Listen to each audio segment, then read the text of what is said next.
गरीब की हाय मुंशी प्रेमचंद की कहानी। मुंशी राम सेवक भौं चढ़ाए हुए घर से निकले और बोले, इस जीने से तो मरना भला है। मृत्यु को प्रायः इस तरह के जितने निमंत्रण दिए जाते हैं, यदि वह सब कुछ स्वीकार करती तो आज सारा संसार उजाड़ दिखाई देता। मुंशी राम सेवक चांदपुर गांव के एक बड़े रईस थे। रईसों के सभी गुण उनमें भरपूर थे। मानव चरित्र की दुर्बलताएं उनके जीवन का आधार थी। वह नित्य मुंसिफी कचहरी के हाथे में एक नीम के पेड़ के नीचे कागजों का बस्ता खोल एक टूटी सी चौकी पर बैठे दिखाई देते थे। किसी ने कभी उन्हें किसी इजलास पर कानूनी बहस या मुकदमे की पैरवी करते नहीं देखा, परंतु उन्हें सब लोग मुख्तार साहब कहकर पुकारते थे। चाहे तूफान आए, पानी बरसे, ओले गिरे, पर मुख्तार साहब वहां से टस से मस न होते। जब वह कचहरी चलते तो देहातियों के झुंड उनके साथ हो लेते। चारों ओर से उन पर विश्वास और आदर की दृष्टि पड़ती। सब में प्रसिद्ध था कि उनकी जीभ पर सरस्वती विराजती है। इसे वकालत कहो या मुख्तारी, परंतु यह केवल कुल मर्यादा की प्रतिष्ठा का पालन था। आमदनी अधिक न होती थी। चांदी के सिक्कों की तो चर्चा ही क्या, कभी कभी तांबे के सिक्के भी निर्भय उनके पास आने से हिचकते थे। मुंशी जी की कानूनदानी में कोई संदेह न था, परंतु पास के बखेरे ने उन्हें विवश कर दिया था। खैर जो हो, उनका यह पेशा केवल प्रतिष्ठा पालन के निमित्त था, नहीं तो उनके निर्वाह का मुख्य साधन आसपास की अनाथ पर खाने पीने में सुखी विधवाओं और भोले भाले किंतु धनी वृद्धों की श्रद्धा थी। विधवाएं अपना रुपया उनके यहाँ अमानत रखती। बूढ़े अपने कपूतों के डर से अपना धन उन्हें सौंप देते, पर रुपया एक बार उनकी मुट्ठी में जाकर फिर निकलना भूल जाता था। वह जरूरत पड़ने पर कभी कभी कर्ज ले लेते थे। भला बिना कर्ज लिए किसी का काम चल सकता है? भोर को सांझ के करार पर रुपया लेते, पर वह सांझ कभी नहीं आती थी। सारांश मुंशी जी कर्ज लेकर देना सीखे नहीं थे, यह उनकी कुल प्रथा थी। यही सब मामले बहुधा मुंशी जी के सुख चैन में विघ्न डालते थे। कानून और अदालत से तो कोई उन्हें डर न था। इस मैदान में उसका सामना करना पानी में मगर से लड़ना था। परंतु जब कोई दुष्ट उनसे भिड़ जाता, उनकी ईमानदारी पर संदेह करता और उनके मुंह पर बुरा भला कहने पर उतारू हो जाता, तब मुंशी जी के हृदय पर बड़ी चोट लगती। इस प्रकार की दुर्घटनाएं प्रायः होती थी। हर जगह ऐसे ओछे लोग रहते हैं जिन्हें दूसरे को नीचा दिखाने में ही आनंद आता है। ऐसे लोगों का सहारा पाकर कभी कभी छोटे आदमी मुंशी जी के मुंह लग जाते थे, नहीं तो एक गुजरिन की इतनी मजाल नहीं थी कि आंगन में जाकर उन्हें बुरा भला कहे।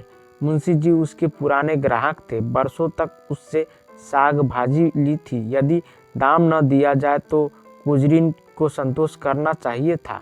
दाम जल्दी या देर से मिल ही जाते, परंतु वह मुंहफट गुजरिन 2 ही बरसों में घबरा गई और उसने कुछ आने पैसे के लिए एक प्रतिष्ठित आदमी का पानी उतार लिया।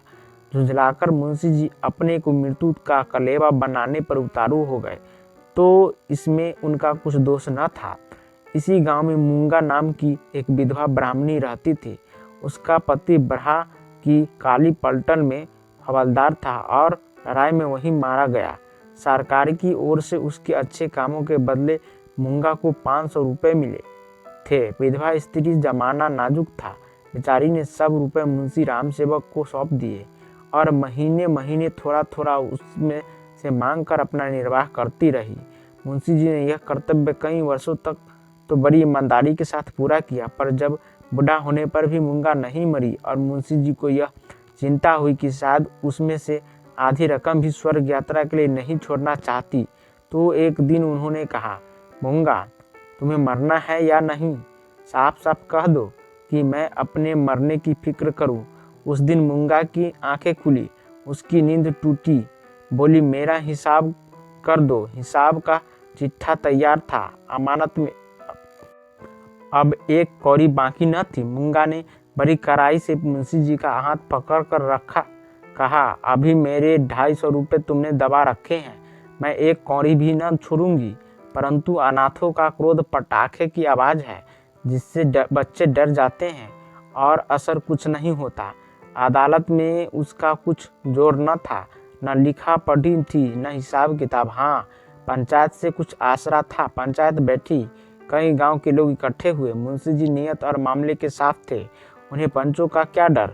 सभा में खड़े होकर पंचों से कहा, भाइयों, आप लोग सत्यनारायण और कुलीन हैं, मैं आप सब साबों का दास हूँ। आप सब साबों की उदारता और कृपा से, दया और प्रेम से मेरा रोम रोम कृतज्ञ है। और आप लोग सोचते हैं कि इस अनाथिनी और विधवा स्त्री के रुपए हड़प कर गया हूँ। पंचों ने एक स्वर में कहा, नहीं नहीं, आपसे ऐसा नहीं हो सकता। राम सेवक, यदि आप सब सज्जनों का विचार हो कि मैंने रुपए दबा लिए तो मेरे लिए डूब मरने के सिवा और कोई उपाय नहीं। मैं धनाढ़ नहीं हूँ, न मुझे उदार होने का घमंड है, पर अपनी कलम की कृपा से, आप लोगों की कृपा से किसी का मोहताज नहीं हूँ। क्या मैं ऐसा ओछा हो जाऊंगा कि एक अनाथिनी के रुपए पचा लूँ? पंचों ने 100 वर्ष से फिर कहा, नहीं नहीं, आपसे ऐसा नहीं हो सकता। मुंह देखकर टीका गाढ़ा जाता है। पंचों ने मुंशी जी को छोड़ दिया। पंचायत उठ गई। मूंगा ने आह भरकर संतोष किया और मन में कहा, अच्छा, यहाँ न मिला तो न सही, वहाँ कहाँ जाएगा। अब कोई मूंगा का दुख सुनने वाला और सहायक न था। दरिद्रता से जो कुछ दुख भोगने पड़ते हैं वह सब उसे झेलने पड़े। वह शरीर से पुष्ट थी, चाहती तो परिश्रम कर सकती थी, पर जिस दिन पंचायत पूरी हुई उसी दिन उसने काम न करने की कसम खा ली। अब उसे रात दिन रुपए की रट लगी रहती। उठते बैठते सोते जागते उसे केवल एक काम था, और वह मुंशी राम सेवक का भला मनाना। अपने झुपड़े के दरवाजे पर बैठी हुआ रात दिन उसे सच्चे मन से असीसा करती। बहुधा अपने आशीष के वाक्य में ऐसे कविता के वाक्य उपमाओं का व्यवहार करती कि लोग सुनकर अचंभे में आ जाते। धीरे धीरे मूंगा पगली हो चली। नंगे सिर नंगे शरीर, हाथ में एक कुल्हाड़ी लिए हुए सुनसान स्थानों में जा बैठती। झोपड़े के बदले अब वो मरघट पर नदी के किनारे खंडरों में घूमती दिखाई देती। बिखरी हुई लटें, लाल लाल आंखें, पागलों सा चेहरा, सूखे हुए हाथ पांव, उसका यह स्वरूप देखकर लोग डर जाते थे। अब कोई उसे हंसी में भी नहीं छेड़ता। यदि वह कभी गांव में निकल आती तो स्त्रियां घरों के किवाड़ बंद कर लेती, पुरुष कतार कर इधर से उधर से निकल जाते और बच्चे चीख मारकर भागते। यदि कोई लड़का भागता न था तो वह मुंशी राम सेवक का सुपुत्र राम गुलाम था। बाप में जो कुछ कोर कसर रह गई थी वह बेटे में पूरी हो गई थी। लड़कों का उसके मारे नाक में दम था। गांव के काने लंगड़े आदमी उसकी सूरत से चिढ़ते थे और गालियां खाने में तो शायद ससुराल में आने वाले दामाद को भी इतना आनंद ना आता हो। वह मूंगा के पीछे तालियां बजाता, कुत्तों को साथ लिए उस समय तक रहता जब तक वह बेचारी तंग आकर गांव से निकल न जाती। रुपया पैसा होश हवास खोकर उसे पगली की पदवी मिली और अब वह सचमुच पगली थी। अकेली बैठी अपने आप घंटों बातें किया करती, जिसमें राम सेवक के मांस हड्डी चमड़े आंखें कलेजा आदि को खाने मसलने नोचने खसोटने की बड़ी उत्कट इच्छा प्रकट की जाती थी। और जब उसकी यह इच्छा सीमा तक पहुंच जाती तो वह राम सेवक के घर की ओर मुंह करके खूब चिल्लाकर और डरावने शब्दों में हाँक लगाती, तेरा लोहू पीऊंगी। प्रायः रात के सन्नाटे में यह गजरती हुई आवाज सुनकर स्त्रियां चौंक पड़ती थी, परंतु इस आवाज से भयानक उसका ठठाकर हंसना था। मुंशी जी के लहू पीने की कल्पित खुशी में वह जोर से हंसा करती थी।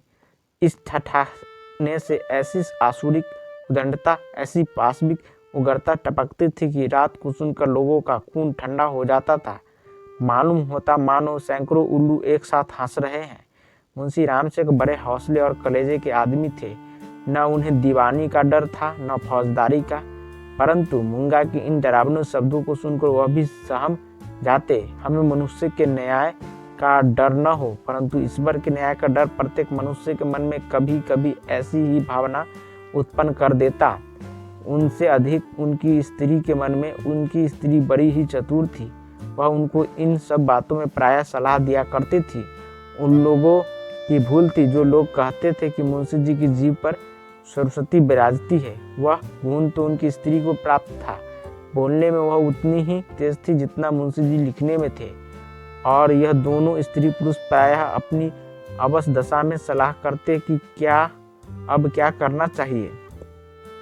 आधी रात का समय था। मुंशी जी नित्य नियम के अनुसार अपनी चिंता दूर करने के लिए शराब के 2-4 घूंट पीकर सो गए थे। एकाएक मूंगा ने उनके दरवाजे पर आकर जोर से हाँक लगाई। तेरा लहू पीऊंगी, और खूब खिलखिलाकर हंसी। मुंशी जी यह भयावह ठहाका सुनकर चौंक पड़े। डर के मारे पैर थर थर कांपने लगे, कलेजा धक धक करने लगा। दिल पर बहुत जोर डाल कर उन्होंने दरवाजा खोला, जाकर नागिन को जगाया। नागिन ने झुझुलाकर कहा, क्या है, क्या कहते हो? मुंशी जी ने दबी आवाज से कहा, वह दरवाजे पर खड़ी है। नागिन उठ बैठी। क्या कहती है? तुम्हारा सिर क्या दरवाजे पर आ गई है? हाँ, आवाज नहीं सुनती हो? नागिन मूंगा से नहीं परंतु उसके ध्यान से बहुत डरती थी। तो भी उसे विश्वास था कि मैं बोलने में उसे जरूर नीचा दिखा सकती हूँ। संभल कर बोली, कहो तो मैं उससे दो बातें कर लूँ।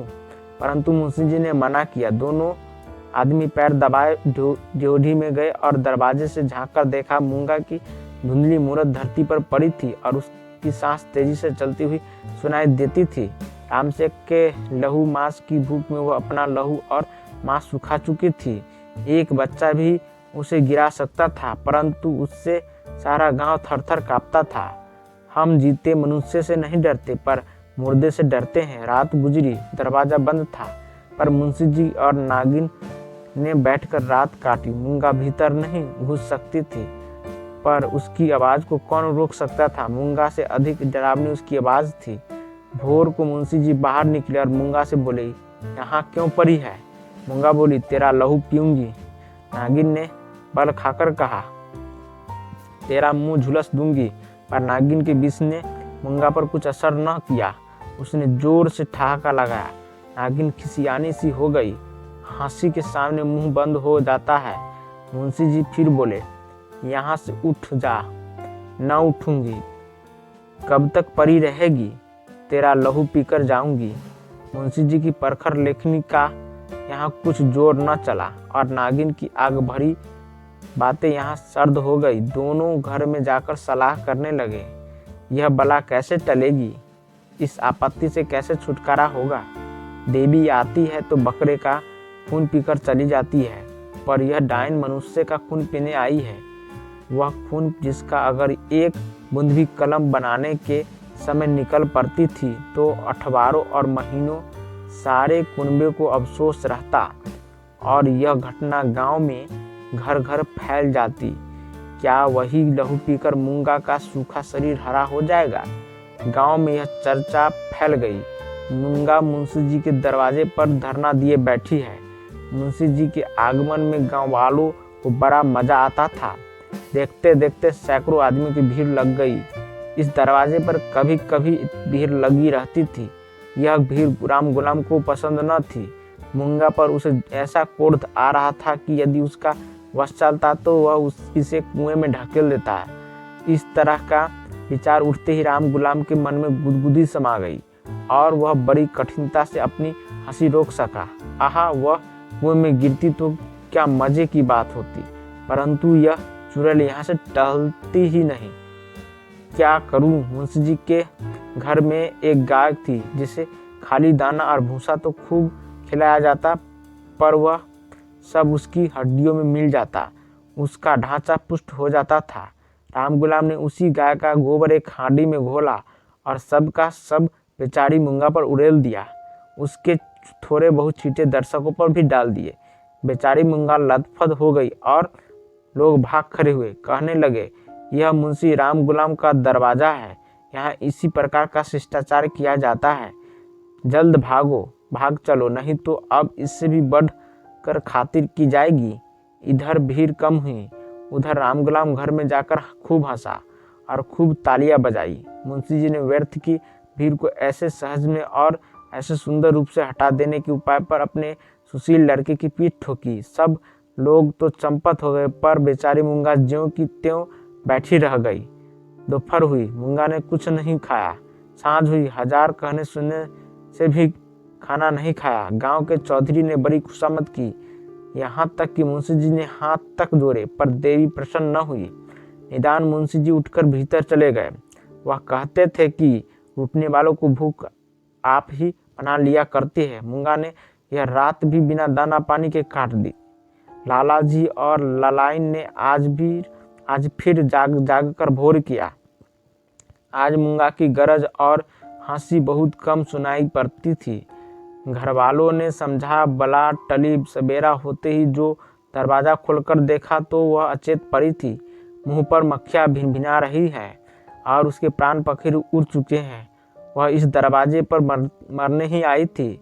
जिसने उसके जीवन की जमा पूंजी हर ली थी, उसी को अपनी जान भी सौंप दी। अपने शरीर की मिट्टी तक उसको भेंट कर दी। धन से मनुष्य को कितना प्रेम होता है। धन अपनी जान से भी ज्यादा प्यारा होता है, विशेषकर बुढ़ापे में। ऋण चुकाने के दिन ज्यों ज्यों पास आते जाते हैं, त्यों त्यों उसका ब्याज बढ़ता जाता है। यह कहना यहाँ व्यर्थ है कि गांव में इस घटना से कैसी हलचल मची और मुंशी राम सेवक कैसे अपमानित हुए। एक छोटे से गांव में ऐसी असाधारण घटना होने पर जितनी हलचल हो सकती थी, उससे अधिक ही हुई। मुंशी जी का अपमान जितना होना चाहिए था, उससे बाल बराबर भी कम न हुआ। उनका बचा कुचा पानी भी इस घटना से चला गया। अब गांव का चमार भी उनके हाथ का पानी पीने का, उन्हें छूने का रवादार न था। यदि किसी घर से कोई गाय खूंटे पर मर जाती है तो वह आदमी महीनों द्वार द्वार भी मांगता फिरता है। न नाई उसकी हजामत बनावे, न कहार उसका पानी भरे, न कोई उसे छुए। यह गो हत्या का प्रायश्चित था। ब्राह्मण हत्या का दंड तो इससे भी करा है और इसमें अपमान भी बहुत है। मूंगा यह जानती थी और इसीलिए इस दरवाजे पर आकर मरी थी। वह जानती थी मैं जीते जी तो कुछ नहीं कर सकती, मरकर उससे बहुत कुछ कर सकती हूँ। गोबर का उपला जब जलकर खाक हो जाता है, तब साधु संत उससे माथे पर चढ़ाते हैं। पत्थर का ढेला आग में जलकर आग से अधिक तीखा और मारक होता है। मुंशी रामसेवक कानून नंदा थे। कानून ने उन पर कोई दोष नहीं लगाया था। मूंगा किसी कानूनी दफा के अनुसार नहीं मरी थी। ताजीरात हिंद में उसका कोई उदाहरण नहीं मिलता था। इसलिए जो लोग उनसे प्रायश्चित करवाना चाहते थे, उनकी भारी भूल थी। कुछ हर्ज नहीं, कहार पानी न भरे न सही, वह पानी भर लेंगे। अपना काम आप करने में भला लाज ही क्या। बला से नाई बाल न बनावेगा। हजामत बनाने का काम ही क्या है। दाढ़ी बहुत सुंदर वस्तु है। दाढ़ी मर्द की शोभा और श्रृंगार है, और जो फिर बालों से ऐसी घिन होगी तो एक एक आने में तो असुरे मिलते हैं। धोबी कपड़े न धोएगा, इसकी भी कुछ परवाह नहीं। साबुन तो गली गली कौड़ियों के मोल आता है। एक बट्टी साबुन के में दर्जनों कपड़े ऐसे साफ हो जाते हैं जैसे बगुले के। पर धोबी क्या खाकर ऐसा साफ कपड़ा धोएगा। पत्थर पर पटक पटक कपड़ों का लत्ता निकाल लेता है। आप पहने, दूसरे को भाड़े पर पहनाए। भट्टी में चढ़ाए, रेह में भिगोए कपड़ों की तो दुर्गति कर डालता है।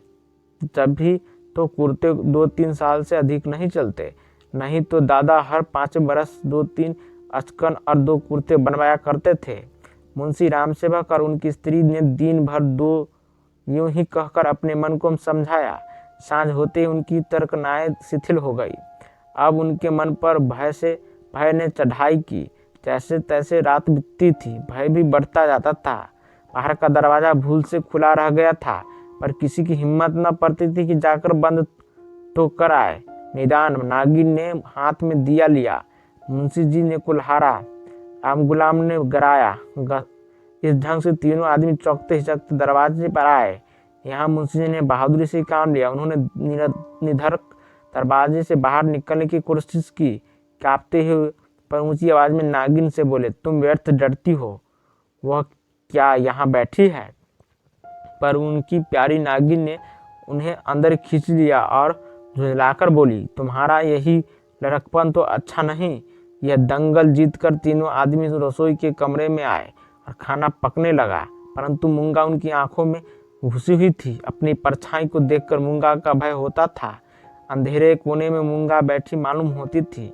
वही हड्डियों का ढांचा, वही बिखरे हुए बाल, वही पागलपन, वही डरावनी आंख। मूंगा का नक्शिख दिखाई देता था। इसी कोठरी में आटे दाल के कई मटके रखे हुए थे। वहाँ कुछ पुराने चिथड़े भी पड़े हुए थे। एक चूहे को भूख ने बेचैन किया। मटकों ने कभी अनाज की सूरत न देखी थी, पर सारे गांव में मशहूर था कि इस घर के चूहे गजब के डाकू हैं।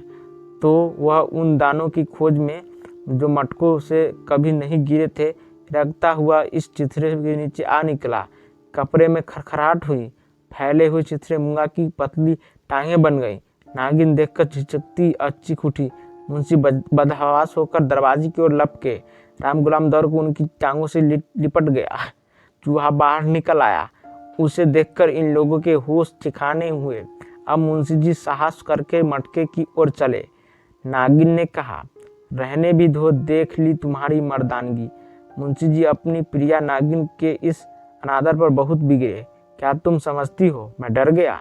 भला डर की क्या बात थी? मूंगा मर गई, क्या वह बैठी है? मैं कल नहीं दरवाजे के बाहर निकल गया था, तुम रोकती नहीं रही, मैं न माना। मुंशी जी की इस दलील ने नागिन को निरुत्तर कर दिया। कल दरवाजे के बाहर निकल जाना या निकलने की कोशिश करना असाधारण काम न था। जिसके साहस का ऐसा प्रमाण मिल चुका हो, उसे डरपोक कौन कह सकता है? यह नागिन की हठधर्मी थी। खाना खाकर तीनों आदमी सोने के कमरे में आए, परंतु मूंगा ने यहाँ भी पीछा न छोड़ा। बातें करते थे, दिल को बहलाते थे। नागिन ने राजा हरदौल और रानी सारंधा की कहानी कही। मुंशी जी ने फौजदारी के कई मुकदमों का हाल कह सुनाया, परंतु तो भी इन उपायों से भी मूंगा की मूर्ति उनकी आंखों के सामने से न हटती थी। जरा खटखटाहट होती तब तीनों चौंक पड़ते। उधर पत्तियों में सनसनाहट हुई कि इधर तीनों के रोंगटे खड़े हो गए। रह रह कर एक धीमी आवाज धरती के भीतर से उनके कानों में आती थी, तेरा लहू पीऊंगी। आधी रात को नागिन नींद से चौंक पड़ी। वह इन तीनों गर्भवती थी, लाल लाल आंखों वाली, तेज और नुकीली दांतों वाली। मूंगा उसकी छाती पर बैठी हुई जान पड़ती थी। नागिन चीख उठी, पावली की तरह आंगन में भाग आई और एकाएक धरती पर चित गिर पड़ी। सारा शरीर पसीने पसीने हो गया। मुंशी जी भी उसकी चीख सुनकर चौंके, पर डर के मारे आंखें न खुली। अंधों की तरह दरवाजा टटोलते रहे। बहुत देर के बाद उन्हें दरवाजा मिला। आंगन में आए। नागिन जमीन पर पड़ी हाथ पांव पटक रही थी।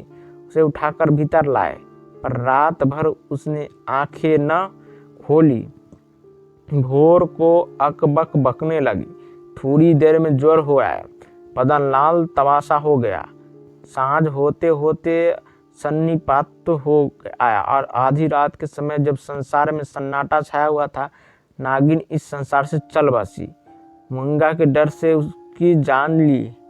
जब तक मूंगा जीती रही, वह नागिन की फुफकार से सदा डरती रही। पगली होने पर भी उसने कभी नागिन का सामना नहीं किया, पर अपनी जान देकर उसने आज नागिन की जान ली। भय में बड़ी शक्ति है। मनुष्य हवा में एक गिरह भी नहीं लगा सकता, पर इसने हवा में एक संसार रच डाला है। रात बीत गई, दिन चढ़ता आता था, पर गांव का कोई आदमी नागिन की लाश उठाने को न दिखाई दिया। मुंशी जी घर घर घूमे, पर कोई न निकला। भला हत्यारे के दरवाजे पर कौन जाए? हत्यारे की लाश कौन उठाए? इस समय मुंशी जी का रूपदास, उनकी प्रबल लेखनी का भय और उनकी कानूनी प्रतिभा एक भी काम न आई। चारों ओर से हाहाकार। मुंशी जी फिर अपने घर आए। यहाँ उन्हें अंधकार ही अंधकार दिखता था। दरवाजे तक तो आए, पर भीतर पैर नहीं रखा जाता था। न बाहर की खड़े रह सकते थे। बाहर मूंगा थी, भीतर नागिन थी। जी को करा करके हनुमान चालीसा का पाठ करते हुए घर में घुसे। उस समय उनके मन पर जो बीतती थी वही जानते थे। उनका अनुमान करना कठिन है। घर में लाश पड़ी हुई, न कोई आगे न पीछे। दूसरा ब्याह तो हो सकता था अभी इसी फागुन में, तो 50वां लगा है, पर ऐसी सुयोग्य और मीठी बोली वाली स्त्री कहाँ मिलेगी। अफसोस, अब तगादा करने वालों से बहस कौन करेगा, कौन उन्हें निरुत्तर करेगा, लेन देन का हिसाब किताब कौन इतनी खूबी से करेगा। किसकी कड़ी आवाज़ तीर की तरह दागेदारों की छाती में चुभेगी। यह नुकसान अब पूरा नहीं हो सकता। दूसरे दिन मुंशी जी लाश को एक ठेले गाड़ी पर लादकर गंगा जी की तरफ चले। शव के साथ जाने वालों की संख्या कुछ भी न थी। एक स्वयं मुंशी जी, दूसरे उनके पुत्र रत्न राम गुलाम जी। इस बेइज्जती से मूंगा की लाश भी नहीं उठी थी। मूंगा ने नागिन की जान लेकर भी मुंशी जी का पिंड न छोड़ा। उनके मन में हर घड़ी मूंगा की मूर्ति विराजमान रहती थी।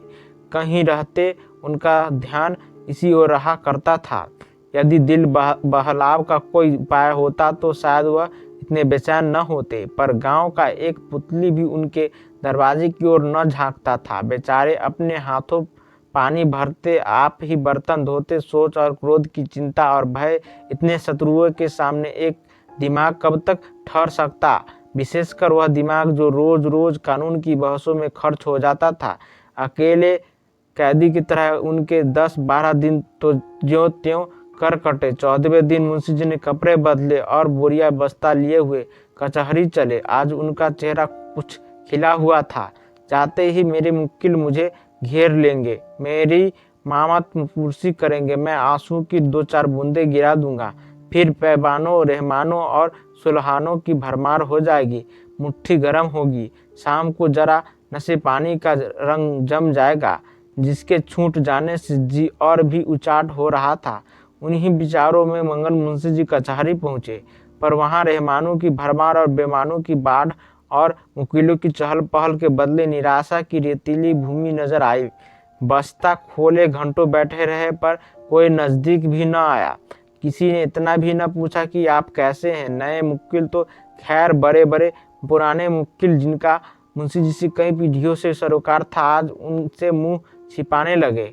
वह नालायक और अनाड़ी रमजान, जिसकी मुंशी जी हंसी उड़ाते थे और जिसे शुद्ध लिखना भी न आता था, गोपियों में कन्हैया बना हुआ था।